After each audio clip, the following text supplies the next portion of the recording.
ಮಹಿಳೆಯರಿಗೆ ಸೀಕ್ರೆಟ್ ಟಿಪ್ಸ್ಗಳು. ಮೋಸಂಬಿ ಹಣ್ಣಿನ ರಸ ಹುಳಿ ಇದ್ದರೆ 1 ಚಿಟಿಕೆ ಉಪ್ಪು ಮತ್ತು ಸ್ವಲ್ಪ ಮೆಣಸಿನಕಾಳಿನ ಪುಡಿಯನ್ನು ಸೇರಿಸಿ ಕುಡಿದರೆ ಹುಳಿ ಉಳಿಯುವುದಿಲ್ಲ, ಕೆಮ್ಮು ಸಹ ಬರುವುದಿಲ್ಲ. ಅಂಗೈಯಿಂದ ನಿಂಬೆಹಣ್ಣು ಅಥವಾ ಮೋಸಂಬಿಯನ್ನು ಉಜ್ಜಿದರೆ ರಸ ಚೆನ್ನಾಗಿ ಬರುವುದು.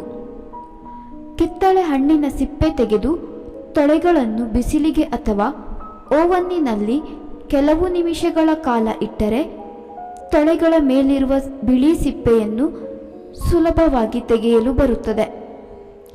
ಬಿಸಿ ನೀರಿನಲ್ಲಿ ಸ್ವಲ್ಪ ಹೊತ್ತು ಹಾಕಿಟ್ಟ ಟೊಮೆಟೊ, ನಿಂಬೆ, ಕಿತ್ತಳೆ ಹಾಗೂ ಮೂಸಂಬಿ ಹಣ್ಣುಗಳ ಸಿಪ್ಪೆಯನ್ನು ಸುಲಭವಾಗಿ ತೆಗೆಯಬಹುದು.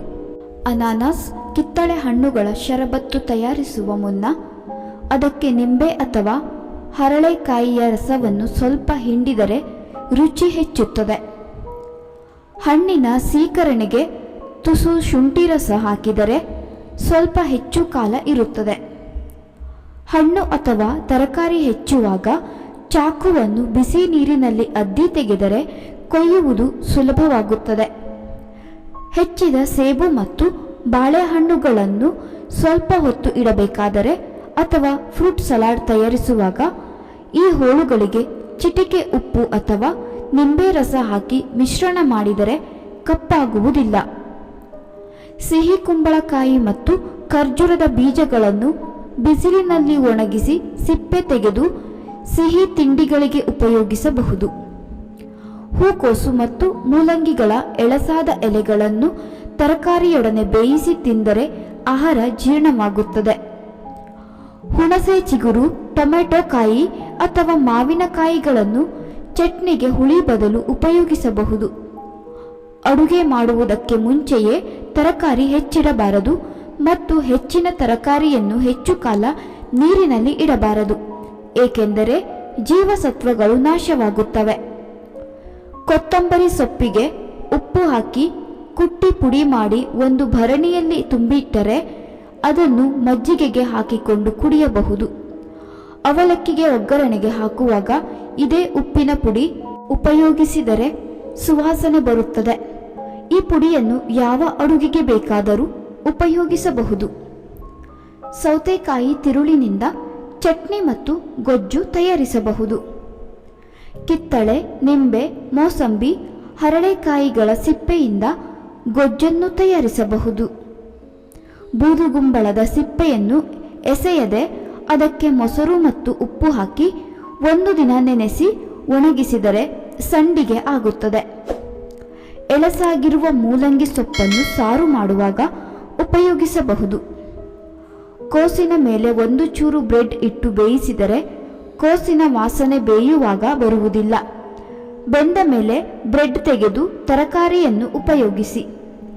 ತರಕಾರಿಗಳು ಬೆಂದ ಮೇಲೆ ಅದರ ನೀರನ್ನು ಚೆಲ್ಲದೆ ಅದನ್ನು ಸೂಪ್ಗೆ ಉಪಯೋಗಿಸಬಹುದು.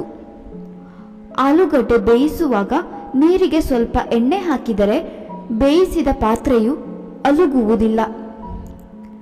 ಇಡಿಯಾದ ಬೀಟ್ರೂಟ್ಗಳನ್ನು ಹಾಗೆಯೇ ಬೇಯಿಸಿ ತೆಗೆದು ಬಿಸಿ ಇರುವಾಗಲೇ ಒಂದು ಕಾಗದದ ಮೇಲೆ ಇಟ್ಟು ಉರುಳಿಸಿ ಕಾಗದದ ಜೊತೆಗೆ ಅದರ ಸಿಪ್ಪೆಯೂ ಬರುತ್ತದೆ. ಹೀಗೆ ಮಾಡುವುದರಿಂದ ಕೈಗೆ ಬಣ್ಣ ತಗಲುವುದಿಲ್ಲ. ಹಾಗಲಕಾಯಿಯ ಕಹಿ ಹೋಗಲು ಹಾಗಲಕಾಯಿಯ ಹೋಳುಗಳನ್ನು ಹುಣಸೆ ಹಣ್ಣಿನ ನೀರಿನಲ್ಲಿ ಬೇಯಿಸಿ ಆನಂತರ ಒಗ್ಗರಣೆ ಮಾಡಿ ಗೊಜ್ಜು ಮಾಡಬೇಕು. ಆಲೂಗಡ್ಡೆಗಳನ್ನು 1-2 ಗಜ್ಜರಿಗಳ ಜೊತೆ ಬೇಯಿಸಿ ಉಪಯೋಗಿಸಿದರೆ ಆಲೂಗಡ್ಡೆಗಳಿಗೆ ಒಳ್ಳೆಯ ಬಣ್ಣ ಬರುತ್ತದೆ.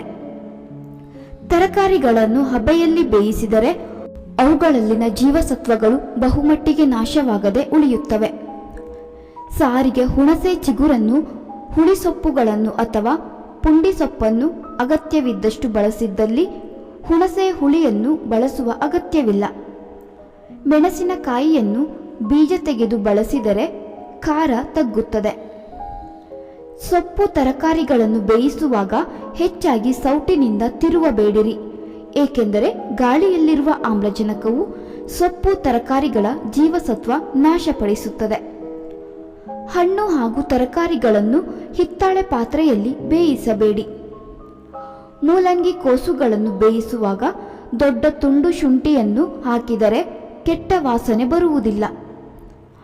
ಕ್ಯಾರೆಟನ್ನು ಬೇಯಿಸಿ ಆಲೂಗಡ್ಡೆ ಸಿಪ್ಪೆ ತೆಗೆಯುವ ಹಾಗೆ ಕ್ಯಾರೆಟ್ ಸಿಪ್ಪೆಯನ್ನು ತೆಗೆಯಬಹುದು.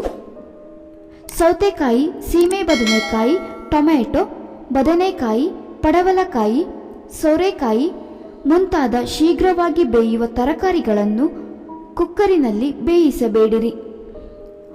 ಗೆಡ್ಡೆ ಗೆಣಸುಗಳನ್ನು ಸಿಪ್ಪೆಯ ಸಹಿತ ಬೇಯಿಸಬೇಕು, ಏಕೆಂದರೆ ಸಿಪ್ಪೆಯು ಜೀವಸತ್ವಗಳನ್ನು ರಕ್ಷಿಸುತ್ತದೆ.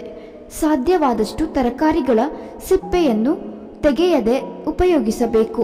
ಹೂಕೋಸು ಬೇಯಿಸುವ ನೀರಿನಲ್ಲಿ 1 ಚಮಚ ಸಕ್ಕರೆ ಹಾಕಿದರೆ ತರಕಾರಿಯ ಬಿಳಿ ಬಣ್ಣ ಉಳಿಯುತ್ತದೆ. ಈರುಳ್ಳಿ ಮತ್ತು ಕ್ಯಾರೆಟ್ಗಳನ್ನು ಬೇಯಿಸುವಾಗ ಅವುಗಳನ್ನು ಅಡ್ಡವಾಗಿ ಹೆಚ್ಚಿದರೆ ಮೃದುವಾಗಿ ಬೇಯುತ್ತದೆ. ಬೆಂಡೆಕಾಯಿ ಪಲ್ಯದಲ್ಲಿ ಸೀಳಕ ಬಿಡದೆ ಇರಲು ಹೋಳುಗಳನ್ನು ಒಗ್ಗರಣೆ ಹಾಕಿದ ತಕ್ಷಣ ತಿಳಿ ಮಜ್ಜಿಗೆ ಚಿಮುಕಿಸಿರಿ. ಆಲೂಗಡ್ಡೆ ಬೇಯಿಸುವಾಗ ಗಡ್ಡೆಯ ನಡುವೆ ಕಡ್ಡಿಯಿಂದ ಚುಚ್ಚಿದರೆ ಬೇಗ ಬೇಯುತ್ತದೆ. ವಿಡಿಯೋ ಇಷ್ಟ ಆಗಿದ್ರೆ ಲೈಕ್ ಮಾಡಿ, ಶೇರ್ ಮಾಡಿ ಹಾಗೂ ಸಬ್ಸ್ಕ್ರೈಬ್ ಮಾಡುವುದನ್ನು ಖಂಡಿತ ಮರೆಯಬೇಡಿ. ಕೇಳಿದ್ದಕ್ಕಾಗಿ ಧನ್ಯವಾದಗಳು.